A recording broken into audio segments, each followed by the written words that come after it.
queridos conquistadores y conquistadoras, sean todos bienvenidos. En este video vamos a desarrollar la especialidad de mamíferos.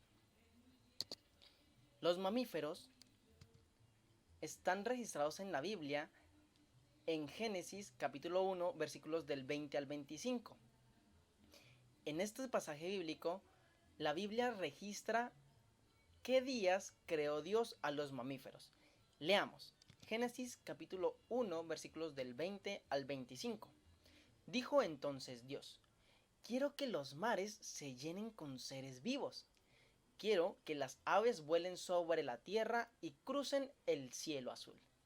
Así creó Dios los grandes monstruos marinos, creó todos los seres vivos que se mueven en el agua y todas las aves del cielo. Al ver Dios tal belleza, les dio esta bendición: quiero que los peces se reproduzcan y llenen los mares.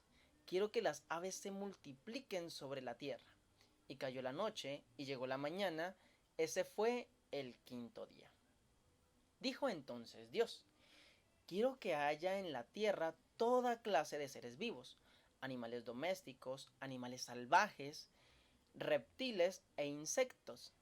Y al instante se hizo así. Dios hizo los animales salvajes, los animales domésticos, los reptiles y los insectos.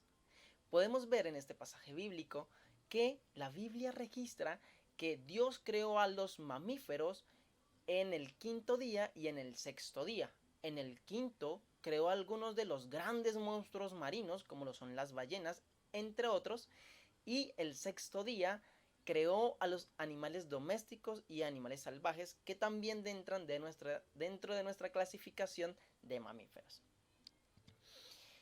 Algo importante que hay que destacar de estos animales es que son los únicos con cualidades que le han servido conquistar prácticamente todos los medios: la tierra, el mar y el aire.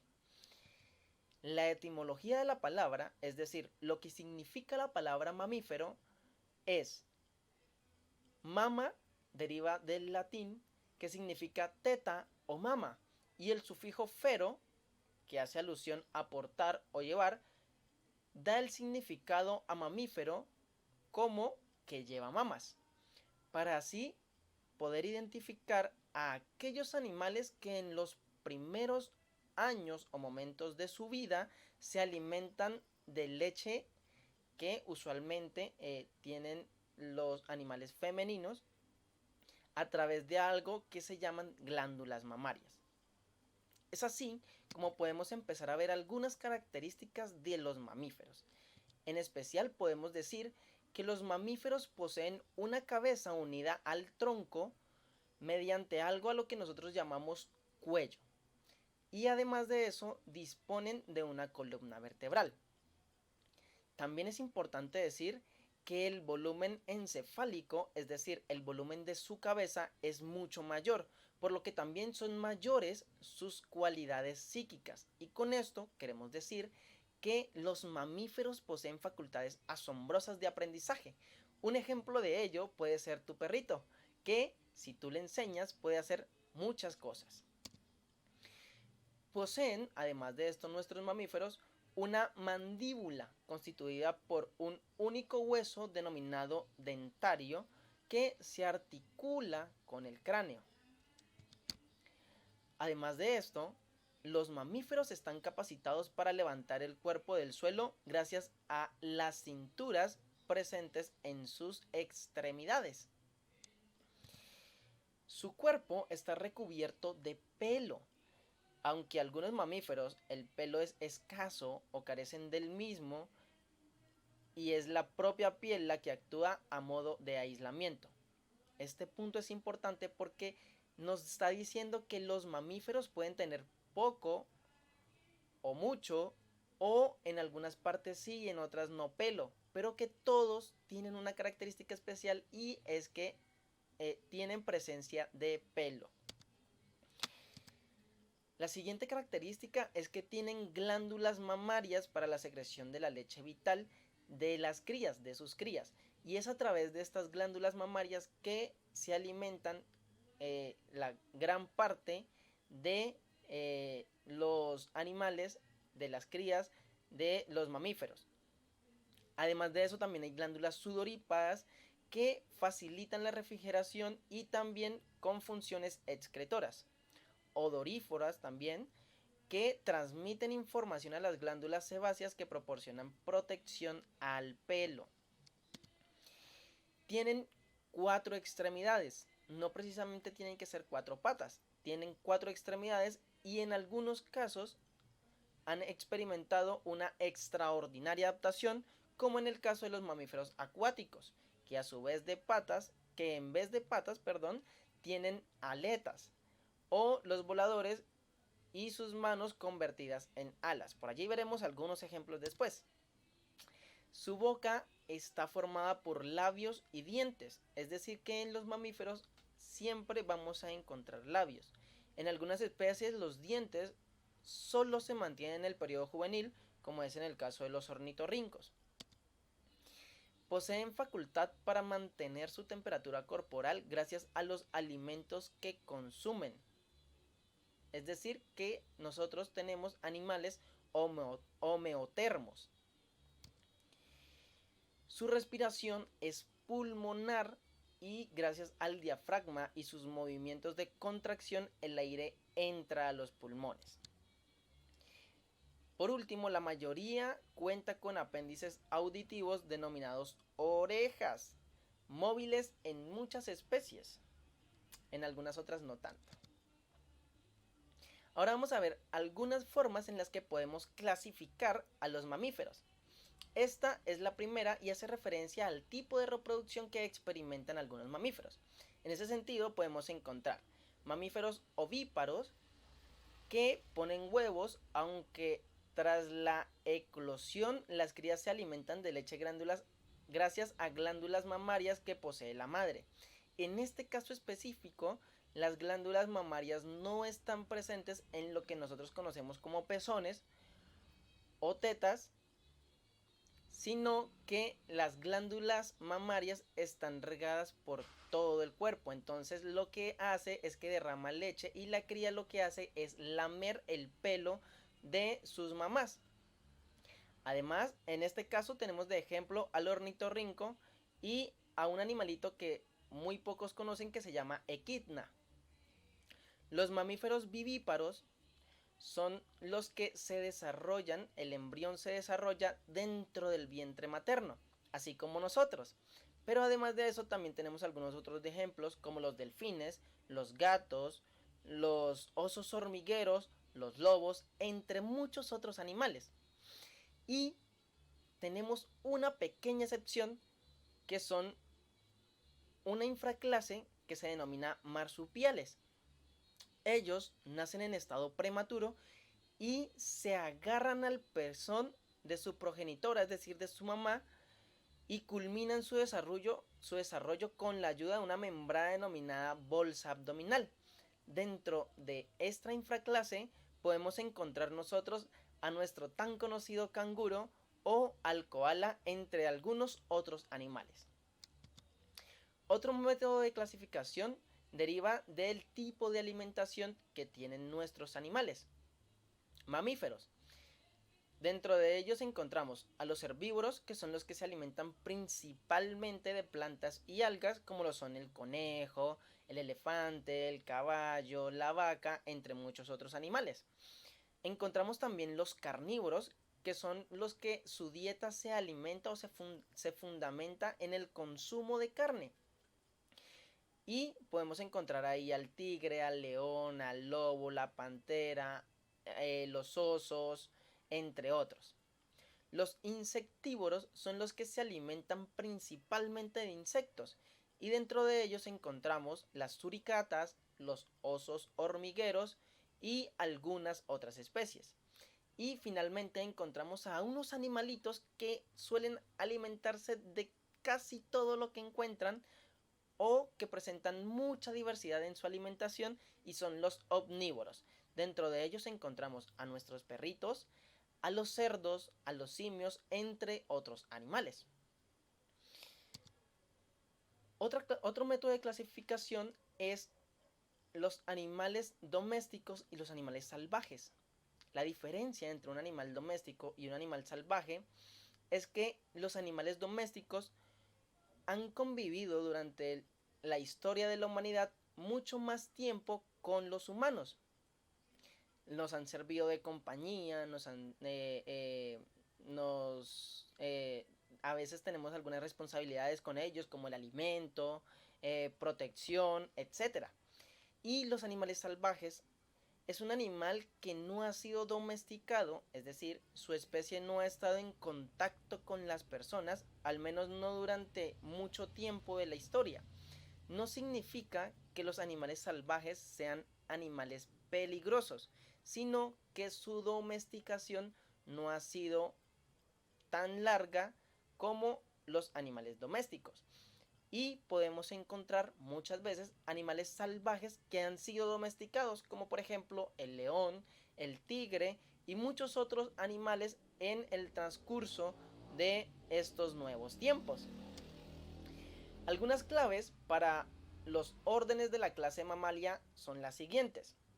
Si nosotros encontramos en los mamíferos un útero poco desarrollado, recordemos que el útero es el órgano especial de los mamíferos del sexo femenino en el que se desarrollan los embriones. Decimos que estos animales tienen un útero poco desarrollado y tienen una presencia de bolsa marsupial, es decir, de una bolsa abdominal, pertenecen a la infraclase Marsupialia. Y allí encontramos los ratones marsupiales, los satanelos, las zarigüeyas, los canguros, los koalas, el monito de monte, topos marsupiales, entre muchos otros animales. Ahora, si el útero está bien desarrollado, si hay ausencia de bolsa marsupial, es decir, estos animalitos no presentan esa bolsa, y además de eso, el embrión se desarrolla dentro del útero materno, es alimentado por una placenta y tiene una adaptación a la vida acuática, es decir, viven en el agua, pero son depredadores, es decir, que usualmente son carnívoros, tenemos al orden Cetácea. En este orden encontramos a las ballenas, a los delfines y a las orcas. Ahora bien, si tiene todas las características anteriores, es decir, que tiene un útero bien desarrollado, que el embrión se desarrolla dentro del útero y es alimentado por una placenta, tiene una adaptación a la vida acuática, lo que quiere decir que vive en el agua, pero no son carnívoros, sino que son herbívoros, encontramos al orden Sirenia, que lo conocemos más bien por el nombre de vacas marinas. Si tienen todas las características anteriores, son depredadores, pero además tienen la habilidad para estar fuera del agua, encontramos a la superfamilia Pinnipedia, en el que encontramos animales como las focas, las morsas o los leones marinos. Cuando el útero está bien desarrollado, el embrión se desarrolla dentro del útero materno, es alimentado por una placenta, pero su ciclo de vida es fuera del agua, es decir, que no están en el agua sino en la tierra, y que además de eso tienen la capacidad de volar, encontramos solo y únicamente al orden Chiroptera, que son los murciélagos. Yo sé que ustedes estarán pensando que algunos otros animales pueden o tienen la capacidad de volar, como por ejemplo la ardilla voladora. Estos animalitos no tienen la capacidad de volar por sí mismos, sino que lo que hacen es trepar árboles muy altos y después se tiran desde estas copas de los árboles. Y eso no significa que tengan la capacidad de volar, sino de planear. Entonces es una habilidad completamente distinta. Ahora bien, cuando no tienen la capacidad de volar y su ciclo de vida es terrestre, podemos clasificarlos de la siguiente manera. Si no tienen dientes, en su etapa más desarrollada, hacen parte del orden Pilosa. En este orden encontramos la gran mayoría de animales insectívoros. Y tenemos aquí de ejemplo al perezoso y al oso hormiguero. Pero hay muchos otros animales. Ahora, si tiene dientes y son estiodermos, es decir, que tienen una capa por encima que los cubre y es un caparazón duro, tenemos al orden Cingulata, y este hace referencia solamente a los armadillos. Si son terrestres o de vida terrestre, tienen dientes y no son osteodermos, es decir, que no tienen este caparazón, podemos clasificarlo de la siguiente manera, dependiendo de si el número de dedos que tiene termina en par. Si termina el número de dedos que tiene en par, hace parte del orden Artiodáctila. Y en este orden encontramos las vacas, las jirafas, los búfalos, las cabras, los ciervos, las ovejas, los bisontes, los cerdos, entre muchos otros animales. Ahora bien, si no termina en par de dedos, sino en dedos impares, hacen referencia al orden Perisodáctila. Y en este orden encontramos al caballo, al asno, a la cebra, al rinoceronte, al tápides y algunos otros. Si son terrestres, con dientes, pero no son angulados, y el término angulados hace referencia a la forma del cuerpo, tienen garras y caninos, que son una especie de dientes con una función especial y es de desgarrar, hacen parte del orden carnívora. Entre eso encontramos los tigres, los leones, las panteras, los coyotes, los zorros, los lobos, los osos y muchos otros animales. Cuando tienen garras, tienen dientes, pero no tienen caninos y son de una cola corta, encontramos al orden Lagomorfa. Dentro de este orden solo están los conejos y las liebres. Ahora, cuando tienen dientes, garras, no tienen caninos, pero son de cola corta o larga, pero en especial larga, aunque depende muchísimo de la especie, hacen parte del orden Rodentia. Y dentro de este orden encontramos a los roedores, a los castores, a las ardillas, al lirón, careto, entre muchos otros animalitos. Y finalmente, cuando tenemos animales que son de vida terrestre, con dientes, pero no tienen garras, sino que las garras se han modificado en uñas, tenemos al orden primates, y en él encontramos a los lémures y afines, a los monos, a los gorilas, y dentro de la clasificación filogenética emitida por parte de las organizaciones de las ciencias naturales, encontramos a los humanos. Nosotros como adventistas sabemos que nosotros los humanos somos seres creados a imagen de Dios. Así que este simplemente es un trabajo de clasificación por parte de los científicos. Ahora les quiero comentar acerca de un animal, de ciertos beneficios que nos dan algunos animales. Y es que algunos producen alimentos, como la vaca o la chiva, que nos producen leche y con ella hacemos los yogures, el queso, entre muchas otras cosas. Y otros que son fuente de alimento, es decir, los que algunos humanos solemos comernos, como la carne de la vaca, la carne del ovejo, algunos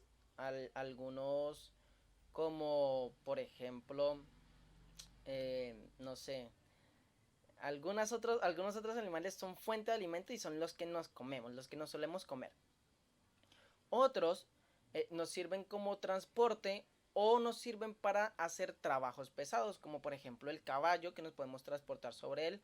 Algunos perros nos podemos transportar si los amarramos a un trineo, o nos sirven para trabajos pesados como los asnos o algunas mulas, etcétera, etcétera, etcétera.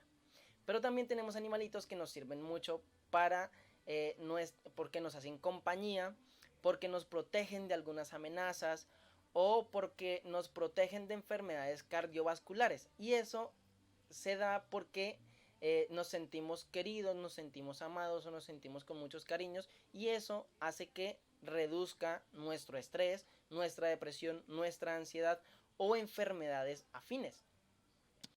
Pero hay algunos otros animalitos que son perjudiciales, que nos hacen daño. ¿Por qué? Porque algunos son portadores de muchas bacterias que pueden promover algunas enfermedades en nosotros. Otros son transportadores y transmisores de enfermedades. Algunos devoran alimentos antes de ser cosechados, algunas plagas o cosas así. Y algunos pueden causar daños en el hogar, como por ejemplo algunos gatitos que son muy juguetones y pueden dañar utensilios, o algún cuadro nos lo tira al piso y no lo daña, o simplemente nos causan desaseo en nuestro hogar, como lo son los perritos o los gatos si no los sacamos a pasear para que hagan sus necesidades. Ahora sí les quiero hablar de un animal bastante grande. Es el mamífero más grande del planeta y es la ballena azul antártica, conocida por los científicos como la Balaenoptera musculus intermedia. Y esta ballena es el animal más grande del planeta. Llega a pesar hasta 400.000 libras. Esos son 180 toneladas. Y además de ese peso tan inmenso, puede llegar a medir unos 98 pies o en la actualidad unos 29 metros de largo. Eso es una distancia muy grande. Durante la temporada principal de alimentación puede consumir alrededor de 7.936 libras. Eso son aproximadamente 3.600 kilogramos y se alimenta especialmente de krill. Ustedes se preguntarán, ¿qué es krill?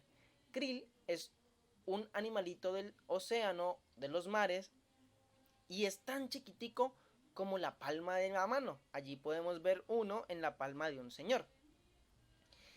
Se alimenta de muchísimos animalitos de estos. El hábitat natural de la ballena azul son áreas frías como las zonas árticas próximas al Polo Norte.